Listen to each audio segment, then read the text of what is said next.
مسلمان اب غلامی کی زندگی بسر کر رہے ہیں۔ کبھی ان مسلمانوں نے 1000 برس تک یہی پوری شان اور شوکت سے حکومت کی ہوئی تھی، یعنی جس کی طرف اشارہ کرتے ہیں کہ مسلمانوں نے تقریباً 800 سال یا 1000 یا اسی طرح جو حکومت کی تھی، تو یہ اس حکومت کی طرف اشارہ ہے۔ مگر اب اسی سرزمین پر غلامی کی زندگی گزار رہے ہیں۔ مطلب کہنے کا مقصد یہ ہے کہ ایک وقت تھا کہ یہاں پہ مسلمانوں کی حکومت تھی، لیکن اب مسلمانوں کی بجائے یعنی غیروں کی حکومت ہے۔ مسلمان آج حکومتوں کا رونا روتے ہیں کہ ان سے ان کا تخت چھین لیا گیا ہے، اب وہ کوئی قوت طاقت نہیں رکھتے ہیں۔ تو یہ سراسر غلط ہے، یعنی علامہ اقبال رحمۃ اللہ علیہ کہتے ہیں کہ یہ سراسر غلط ہے۔ مسلمانوں کے پاس جب یہ حکومتیں اور یہ اتنی تعداد نہ تھی، تب بھی مسلمان خود ہی میں ایک طاقت تھا۔ جب بدر کے محاذ پر 313 کے مقابلے میں 1000 کا لشکر آیا، تو تب مسلمانوں کے پاس سوائے اللہ تعالی پر ایمان کے کیا تھا؟ مگر مسلمانوں نے جوانمردی سے، بہادری سے اس جنگ کو جیتا اور اپنی اہمیت کفار پر واضح کی۔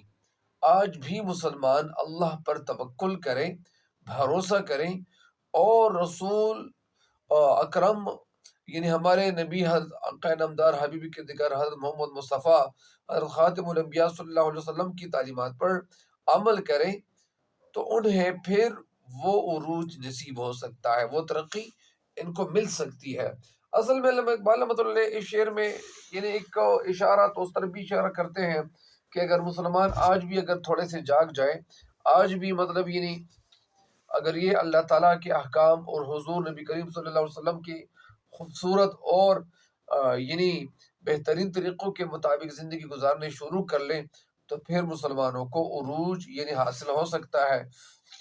اب اس شعر کی جو تشریح ہے، یعنی یہ جو تیسری تشریح میں کر رہا ہوں، تو یہ اس تشریح کی طرح ہے لیکن تھوڑی بہت مختلف ہوتی ہے۔ شاعر علامہ محمد اقبال رحمۃ اللہ علیہ اس شعر میں مسلمان نوجوانوں سے مخاطب ہو کر یعنی کہنا کیا چاہتے ہیں؟ کہنا یہ چاہتے ہیں کہ مسلمانوں سے اگر سلطنت بھی چھن گئی ہے تو اس کا افسوس ہم کیوں کریں، کیونکہ یہ ایک وقتی چیز ہے۔ اللہ تعالیٰ قوموں میں اقتدار بدلتا رہتا ہے۔ کل مسلمان برسر اقتدار تھے، ان کے پاس طاقت اور حکومت تھی، تو آج کوئی اور قوم کے پاس یہ طاقت اور حکومت ہے۔ اس کی بات چھوڑیے، کیونکہ دنیا کے اس مقررہ اصول سے بچنے کی کوئی تدبیر نہیں ہے۔ اقتدار قوموں میں بدلتا ہی رہتا ہے، تو اس لیے اس بات پہ بھی بالکل افسوس نہیں کرنا چاہیے۔ افسوس کرنے کی بالکل ضرورت ہی نہیں ہے۔ اگر ایک بندہ افسوس کرتا ہے، خفا رہتا ہے کہ آج میں مطلب ایک جگہ پہ بیٹھا ہوا تھا، درس وہ تدریس کر رہے تھے، درس دے رہے تھے، تو ایک قاری صاحب کہنے لگے کہ ہم لوگ مطلب یعنی کسی کے لیے اگر ہم دعا دے یا کسی کے حوالے سے ہم کوئی خبر سنیں کہ یار یہ فلاد جو دشمن تھا آپ کا وہ تو مر گیا، تو انہوں نے پھر یہ کہا کہ آپ دشمن کی بات تو کرتے ہیں لیکن وہ دشمن بھی ایک انسان ہی ہے، لہٰذا جب وہ دشمن مر سکتا ہے تو کیا تم مر نہیں سکتے؟ لہٰذا اس پہ خوشی منانے کی بجائے یا خوش ہونے کی بجائے تجھے فکر مند ہونا چاہیے کہ کل یعنی آج وہ مر سکتا ہے، کل تم بھی مر سکتے ہو۔ تو یہ دنیا ہے، یعنی آج ایک انسان کو مرنا ہے، کبھی دوسرے کو مرنا ہے، کل دوسرے کو مرنا ہے، تو اسی وجہ سے ہر انسان کو فکر مند ہونا چاہیے۔ اس شعر کی جو تیسری تشریح ہے وہ بھی آپ ملاحظہ کریں۔ اس شعر میں شاعر علامہ اقبال رحمۃ اللہ علیہ مسلمانوں کی طرف مخاطب ہو کر کہتے ہیں اور مسلمان نوجوانوں کو خطاب دیتے ہوئے کہتے ہیں کہ حکومت چھن جانے کا غم کرنے کا کوئی فائدہ نہیں ہے۔ اس کی وجہ یہ ہے کہ حکومت تو ایک عارضی چیز تھی، حکومتیں آتی رہتی ہیں۔ کبھی وہ وقت تھا جب مسلمان دنیا کی وسیع و عریض اور یعنی پھیلے ہوئے علاقوں پر، خطوں پر حکمران تھے، حکومت چلاتے تھے۔ انہوں نے اپنی ذہانت اور فہم اور فراست اور ادراک سے اور عمدہ نظم و نسق کے ذریعے یعنی وہ حکومتیں چلائیں، لیکن وقت کے ساتھ ساتھ مسلمان زوال کے شکار ہو گئے۔ اور یہ قانونی قدرت ہے کہ جو قوم براہ راست یا کہ جو قوم بھی یعنی سیدھے راستے سے ہٹ کر وہ سستی اور عیش و عشرت کو یعنی اپنی زندگی کا مقصد بنا لیتی ہے، تو اللہ تعالیٰ اس سے دنیا کی حاکمیت بھی چھین لیتا ہے۔ ظاہری بات ہے کہ جب کسی انسان کے اندر حکومت کرنے کا یعنی وہ ایک ہنر نہ ہو، یا کسی کے اندر مطلب یعنی یہ خوبی نہ ہو، ان کے اندر خوبیاں ختم ہو جائیں، ان کے اندر کوالٹیز ختم ہو جائیں، تو اللہ تعالیٰ اس انسان کو یعنی وہ کیا کرتا ہے، اس سے حکومت چھین لیتا ہے۔ اور یہ اللہ تعالیٰ کا ایک نظام بھی ہے۔ جس طرح یہ جو دین ہے، جو اسلام ہے، یہ اسلام جو دین ہے، تو یہ ان لوگوں سے اللہ تعالیٰ کام لیتے ہیں جو لوگ اسلام پھیلانے میں کیا ہو دلچسپی رکھتے ہو۔ اسی وجہ سے ہر انسان کو یہ سوچنا پڑتا ہے کہ یہ جو کلمہ ہمیں ملا ہوا ہے، ماں کی گود میں ملا ہوا ہے، ہم نے کبھی محنت نہیں کی، ہم نے کبھی اس کے لیے کوشش نہیں کی، اور ہم نے کبھی خون نہیں بہایا، اور ہم نے کبھی اس کے لیے جہاد میں حصہ نہیں لیا۔ تو اس لیے ہر انسان کو یہ سوچنا پڑتا ہے کہ یہ جو دین ہمیں ملا ہوا ہے، تو اس دین کو پھیلانے میں یہ جو ہمارے اسلاف تھے، انہوں نے اپنی جانی، مالی اور بدنی قربانیاں دی ہوئی تھی، لیکن ہم لوگوں نے تو نہیں دی ہوئی۔ تو بہرحال کہنے کا مقصد یہ ہے کہ وہ لوگ جو اللہ تعالیٰ کی راہ میں خرچ نہیں کرتے، وہ لوگ جو اللہ تعالیٰ نے ان کو حکومتیں دی ہوئی ہوتی ہے، ان کے اندر اگر کسی چیز کی کوالٹی نہیں ہے، خوبی ختم ہو جاتی ہے، تو اللہ تعالیٰ اس بندے سے وہ حکومت بھی یعنی چھین لیتا ہے۔ تو یہاں پہ کہنا مزید یہ چاہتے ہیں کہ یعنی اس کے علاوہ دنیا نشیب اور فراز کا ایک مجموعہ ہے۔ نشیب اور فراز مطلب اتار چڑھاؤ، کبھی یعنی ناکامی آتی ہے، کبھی کامیابی آتی ہے، کبھی عروج یعنی ترقی کی طرف یعنی لوگ گامزن ہوتے ہیں، اور کبھی زوال کی طرف لوگ گامزن ہوتے ہیں۔ کبھی عروج کی زندگی شروع ہوتی ہے اور کبھی زوال کی زندگی شروع ہوتی ہے۔ اگرچہ یہ جو زندگی ہے یہاں پہ ایک عارضی ہی ہوتی ہے، چونکہ حکومت آنی جانی چیز ہے، اس لیے اقبال رحمۃ اللہ علیہ کہتے ہیں کہ حکومت مسلمانوں سے چھن گئی، اس بات کا افسوس کرنا یعنی بیمانی ہے، یعنی میننگ لیس ہے، کیونکہ یہ قانون فطرت کے عین مطابق ہے، یعنی فطرت کے مطابق ہے۔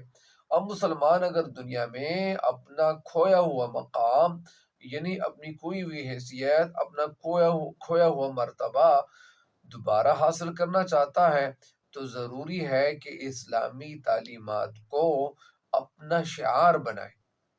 شعار یعنی اپنی زندگی کو اسلامی اصولوں کے مطابق یعنی گزارنا شروع کر لے، جن پر قیامت تک عمل کرتے رہیں، تو تب انسان کے پاس یہ حکومت ہمیشہ رہ سکتی ہے، وگرنہ یہ حکومت آج ایک کے پاس ہے، کل دوسری کے پاس ہے۔ تو اسی وجہ سے علامہ اقبال رحمۃ اللہ علیہ یعنی ان کی ایک نظم ہے طلوع اسلام، تو اس نظم میں انہوں نے مطلب حکومت کی طرف سے کچھ اشارے وغیرہ کیے ہوئے ہیں، کہ مطلب ایک جگہ کہتے ہیں کہ سبق پھر پڑھ شجاعت کا، عدالت کا، تو اسی طرح مطلب لیا جائے گا تجھ سے کام دنیا کی امامت کا۔ تو مطلب کہنا یہ چاہتے ہیں کہ مسلمانوں کو یعنی وہ سبق دوبارہ پڑھ لینا چاہیے، صداقت کا، بہادری کا، شجاعت کا، دلیری کا، کیونکہ اللہ تعالیٰ ایسے لوگوں سے پھر کام لے گا۔ جیسا علامہ اقبال رحمۃ اللہ علیہ یعنی یہ ایک جو 9th کلاس کی جو اردو ہے اس میں، یا اسی طرح طلوع اسلام کے جو اشعار ہے وہ یہاں سے شروع ہوتے ہیں کہ خدائے لم یزل کا دست قدرت تو، زباں تو ہے، یقین پیدا کر اے غافل کہ مغلوبی گمان تو ہے۔ تو اس لیے علامہ اقبال رحمۃ اللہ کی جو شاعری ہے، ان کی شاعری میں جگہ جگہ پہ مسلمان نوجوانوں کو جگانے کے حوالے سے شاعری کی گئی ہے۔ تو اسی وجہ سے جب ایک انسان ان اشعار کی طرف سوچتا ہے، دیکھتا ہے، اور مطلب یعنی اپنی ذہنی صلاحیت کو استعمال کرتا ہے، تو انسان اس بات پہ یعنی کیا کرتا ہے، وہ اس حقیقت کو پا لیتا ہے کہ انسان کی جو زندگی ہے یہ ختم ہونے کی طرف جا رہی ہے، اور ہر انسان کو اس دنیا میں اللہ تعالیٰ نے اگر کسی کو یہاں پہ یعنی بھیجا ہوا ہے تو یہ ایک وقت تک یہاں پہ رہے گا۔ لہٰذا ساتھ ساتھ جس طرح انسان کی جو زندگی گزرتی ہے، اسی طرح انسان کو کبھی حکومت ملتی ہے، کبھی ان کے اوپر زوال آتا ہے، کبھی اچھے دن آتے ہیں، کبھی برے دن آتے ہیں، تو لہٰذا انسان کو کبھی نا امید نہیں ہونا چاہیے۔ اسی وجہ سے علامہ اقبال رحمۃ اللہ علیہ مسلمان نوجوانوں کو یعنی مخاطب ہو کر یا مسلمان نوجوانوں کی طرح مخاطب ہو کر یعنی کہنا یہ چاہتے ہیں کہ آپ لوگوں کے پاس ابھی اگر حکومت نہیں ہے تو لہٰذا ایک ایسا وقت آ سکتا ہے کہ تجھے پھر وہ حکومت مل سکتی ہے۔ جس طرح یعنی علامہ اقبال رحمۃ اللہ علیہ کا ایک شعر ہے، ملت کے ساتھ رابطہ استوار رکھ، ملت کے ساتھ رابطہ استوار رکھ، پیوستہ رہ شجر سے امید بہار رکھ۔ یعنی اس شعر کا مطلب یہ بنتا ہے کہ قوم کے ساتھ اپنا تعلق مضبوط رکھ، تیرے لیے بہار کی امید اسی صورت میں، اسی طرح یا اسی صورت میں ہو سکتی ہے کہ درخت سے یعنی درخت سے چمٹا رہے۔ کہنے کا مقصد یہ ہے کہ ایک انسان کو یعنی امید بہار رکھ دینی چاہیے۔ اگر ایک انسان پر امید رہے تو پھر اس انسان کو بہت زیادہ کامیابی مل سکتی ہے۔ لہٰذا مسلمان نوجوانوں کو یعنی اسی وجہ سے یہاں پہ نشانہ بناتے ہیں اور یہاں پہ ان کی طرف مخاطب ہو کر اس لیے کہتے ہیں کہ اگر مسلمان نوجوان اپنے اندر تھوڑی سی بھی مطلب چالاکی اور چستی پیدا کر لے تو یعنی علامہ اقبال رحمۃ اللہ کہتے ہیں کہ وہ دن دور نہیں کہ مسلمانوں کے پاس حکومت پھر آ سکتی ہے۔ تو اسی وجہ سے یعنی ایک علامہ اقبال رحمۃ اللہ کا ایک شعر ہے کہ نہیں ہے نا امید اقبال، نہیں ہے نا امید اقبال، اپنی کشتی ویرا سے ذرا نم ہو تو یہ مٹی بہت زرخیز ہے ساقی۔ کہنے کا مقصد یہ ہے کہ علامہ اقبال رحمۃ اللہ علیہ ان اشعار میں مسلمان نوجوانوں کو یعنی جگانے کی کوشش کرتے ہیں۔ کبھی علامہ اقبال رحمۃ اللہ یہ بھی کہتے ہیں کہ ستاروں سے آگے جہاں اور بھی ہے، ستاروں سے آگے جہاں اور بھی ہے، اب بھی عشق کے امتحان اور بھی ہے۔ یا ایک جگہ پہ یہ کہتے ہیں کہ پیرونا ایک ہی تسبیح میں ان بکھرے دانوں کو، پیرونا ایک ہی تسبیح میں ان بکھرے دانوں کو، جو مشکل ہے تو اس مشکل کو آسان کر کے چھوڑوں گا۔ بہرحال اس شعر کی تشریح مکمل ہو گئی ہے۔ امید ہے کہ انشاءاللہ آپ اسٹوڈنٹس ان اشعار کی تشریح سے استفادہ بھی کریں گے اور اپنے دوستوں کلاس فیلوز کے ساتھ بھی شیئر کریں گے۔ تب تک کے لیے مجھے دیجیے گا اجازت۔ اللہ نگہبان۔